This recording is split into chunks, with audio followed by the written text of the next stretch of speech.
So I started my bike trip crossing Canada in Vancouver. I followed the coast first up to Whistler, then I crossed over to Jasper National Park, went down to Calgary, biked over to Saskatchewan, into Manitoba, down to Winnipeg, and then I followed the northern side of Lake Superior down to Toronto, and then I went up to Montreal and I crossed over to Halifax in Nova Scotia, where I ended my bike trip crossing Canada.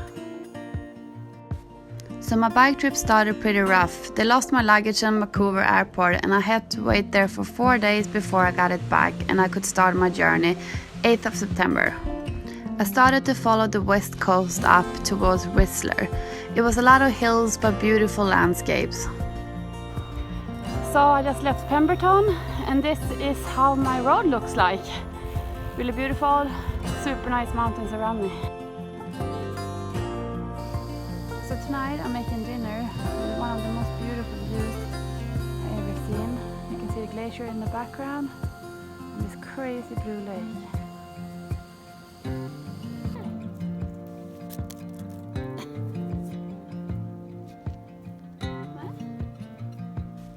The road up to Jeffrey Lakes was really brutal. It was very steep and just big hills, sometimes even 20% steepness, but it was definitely well worth it since it was one of the most beautiful places I ever seen. I now started to see a lot of signs that warn me for bears. I'm very excited to see a bear, but I'm also a little bit frightened. I'm not really sure how I will react if I see one.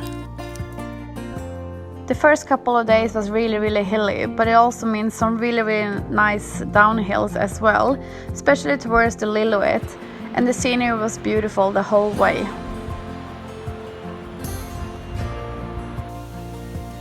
Every night I managed to find some good camp spots. The weather was pretty okay. A few days it was raining a little bit, but it was not too cold since I was starting to get towards Jasper National Park.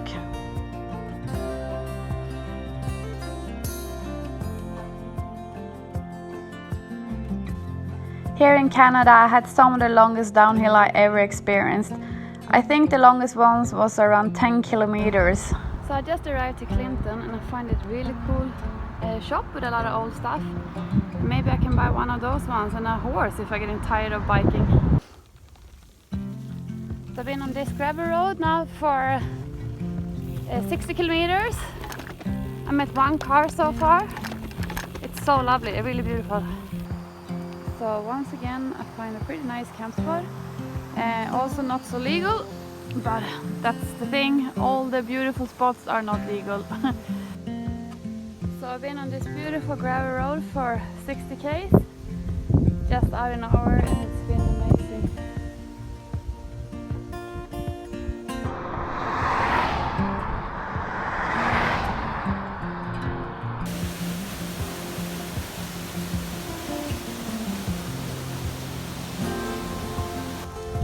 So sad. It's a little bear, I think it's been hit by a car.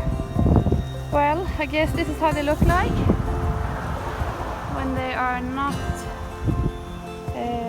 aggressive anymore. I'm gonna actually touch him. Oh, what a fur! It's amazing. Rest in peace, little one.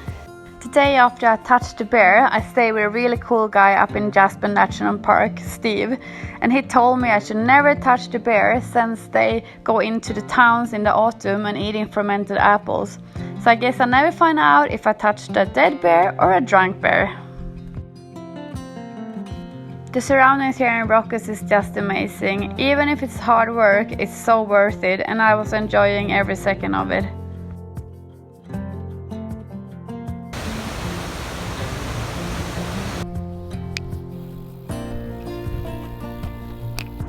So it took me exactly 7 days to leave British Columbia, Vancouver behind me and bike into Alberta and Jasper National Park. A pretty beautiful morning here in Jasper National Park. It was supposed to rain, but still not, so I'm very happy. I hope it stays like this. Jasper National Park is by far one of the most beautiful places I ever biked through. I was not the luckiest with the weather. I had a little bit of cloud and a little bit of rain, but it was still just so stunning.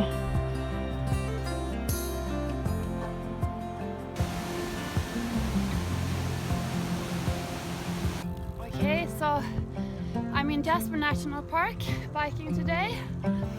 It's a little bit grey, but it's really beautiful. And I'm still happy because it was supposed to be raining a lot, but it's not, so that's positive. On my second day biking through Jasper National Park, I biked into Columbia Ice Fields, which is the biggest glacier in the Rocky Mountains. The weather was not the best and it was really cold, so I biked through the glacier as fast as I could.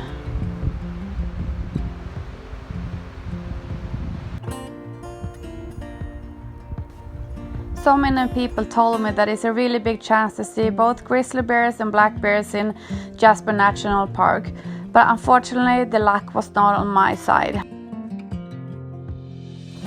So I definitely had worse camp spots than this one in my life.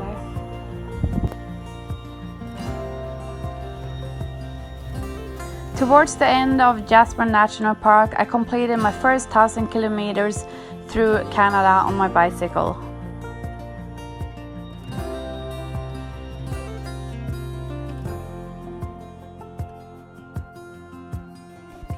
All the campgrounds in the national park was booked out, so I had to free camp 2 nights. But it all went fine. I was just a little bit worried that maybe a bear would find me. So after 2 beautiful days biking through the national park, I left it behind me and started to bike into more civilized places like Banff and Lake Louise. Today I'm going in towards Calgary today, and I'm back on the highway. And yeah, it's where I took the Rockies behind me. Alright, so I'm getting into Calgary. So at the moment I'm following this beautiful bike path into Calgary. And it was a little bit tricky to get into town, so I hope I will find my way out of it. It was amazing to bike through Calgary since they had like a 50k long bike path. Sometimes you need to get to weird places to get on the right side of the road and the right side of the law.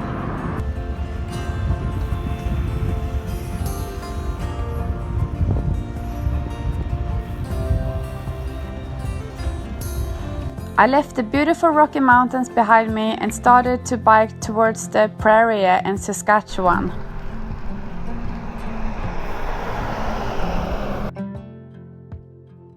So I've been 170 km along this highway today and there is no bushes whatsoever. So I'm pretty stoked I found a bush now so I can have a little camp spot for tonight. Okay, good morning. This is from inside my tent.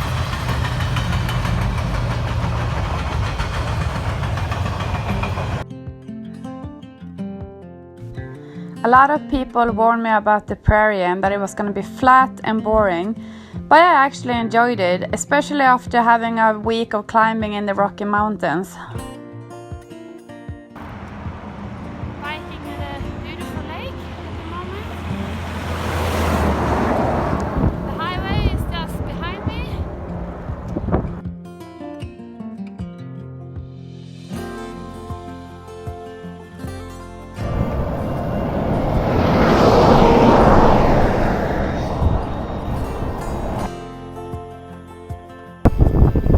The highway through the prairie is really flat, but it's also a beautiful wide shoulder to bike on, and I really enjoyed it.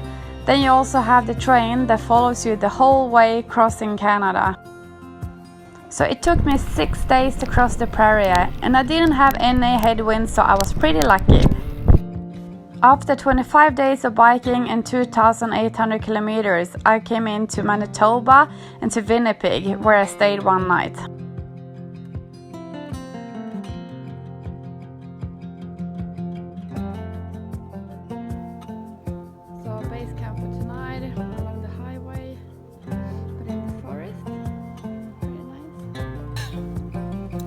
Past 7 in the evening. I'm inside my tent and I'm gonna read my book a little bit. Hey!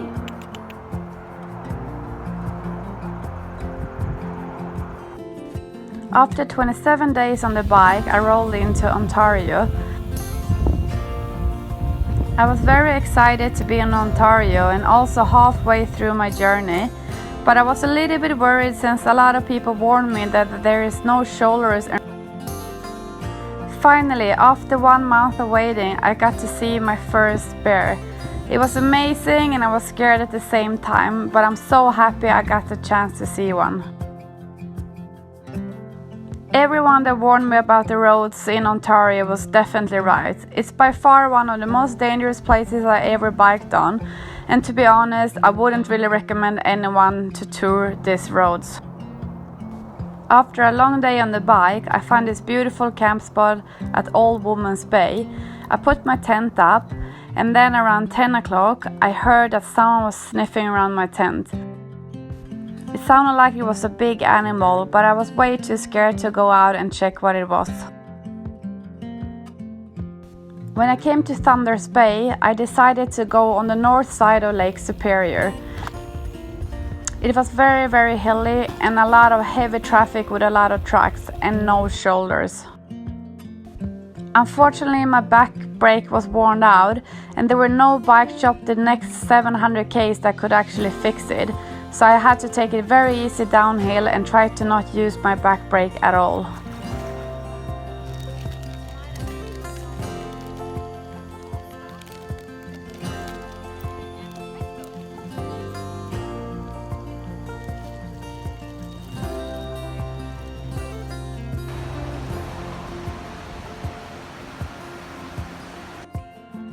Even though the road through Ontario was very dangerous, I did find some really beautiful camp spots along the way.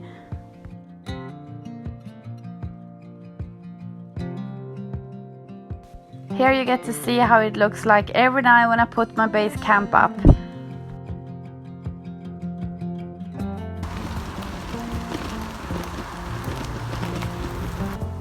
So this was my camp spot last night. You know, some nights when you're on the bike and it's getting late, you just have to take what you find.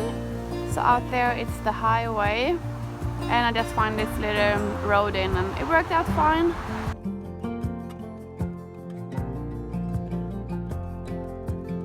Okay, so this is the headwinds I've been battling today. It's 100 kilometers. It was pretty rough, I would say.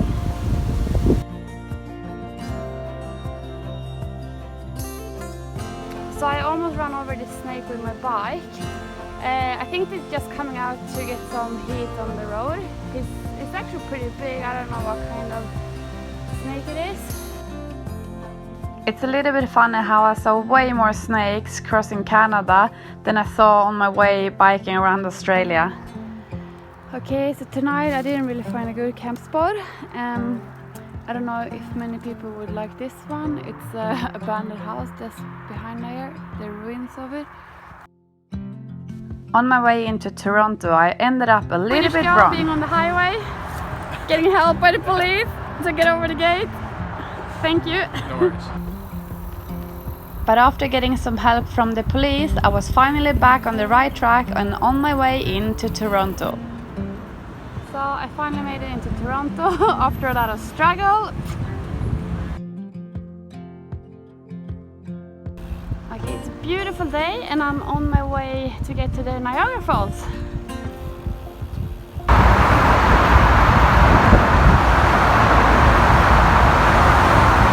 Okay, so I don't really know what I've done to deserve this. I was eating some ice cream today at a parking lot and this guy just walked by and like, hey, I got a hotel for you in Niagara, so I wanted to stay there.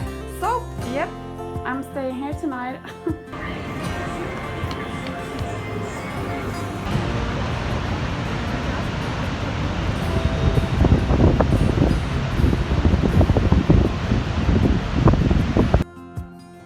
I love waterfalls, and Niagara Falls definitely didn't disappoint me.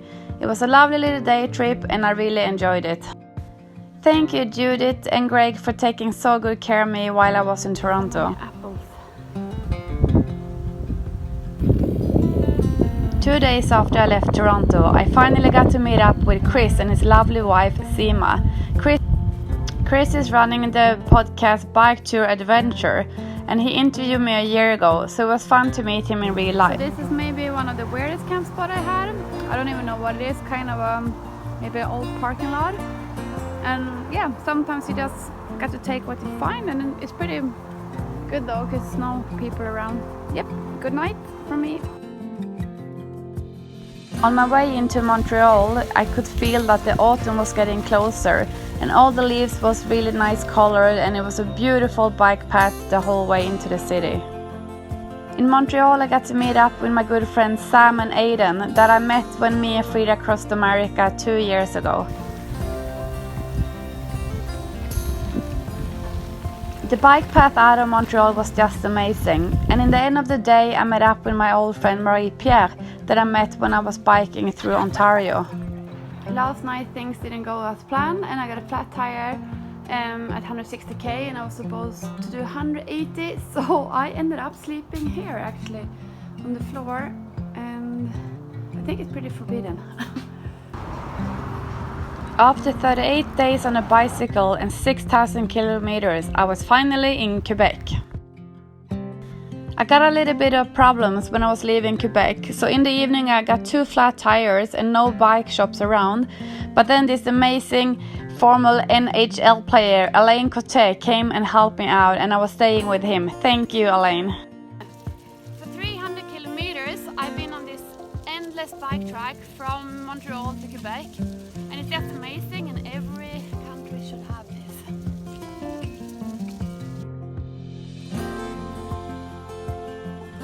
So this was my base camp last night, and I even had my own little open fire in my own river. And now I'm gonna keep on biking on this endless bike path.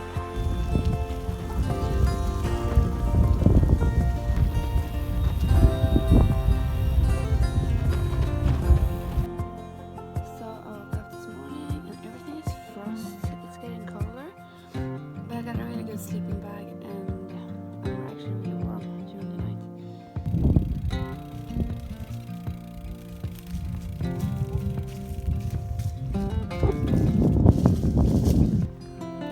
The state of New Brunswick was offering some beautiful weather and a really nice landscape to bike through. So this is my road today.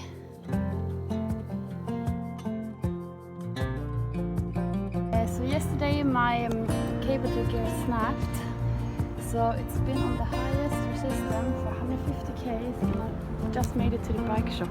Awesome. I was now finally in Nova Scotia, which was the last state of this trip, and I only had a few days left of biking until my final destination in Halifax. A little bit strange place to do a workout on, in my opinion.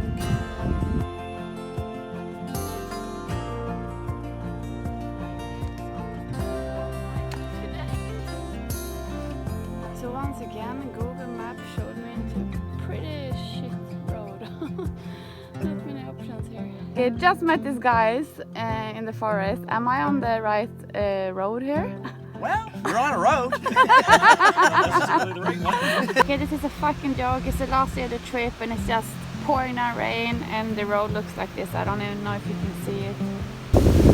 Okay, my last day biking into Nova Scotia, and it's the fucking worst day I've been on the bike ever. It's just storming, it's on shoulders, it's crazy traffic. It actually sucks. I'm pretty stoked I'm done with it, but otherwise the trip been awesome, but this fucked. So I made it. I'm in Halifax.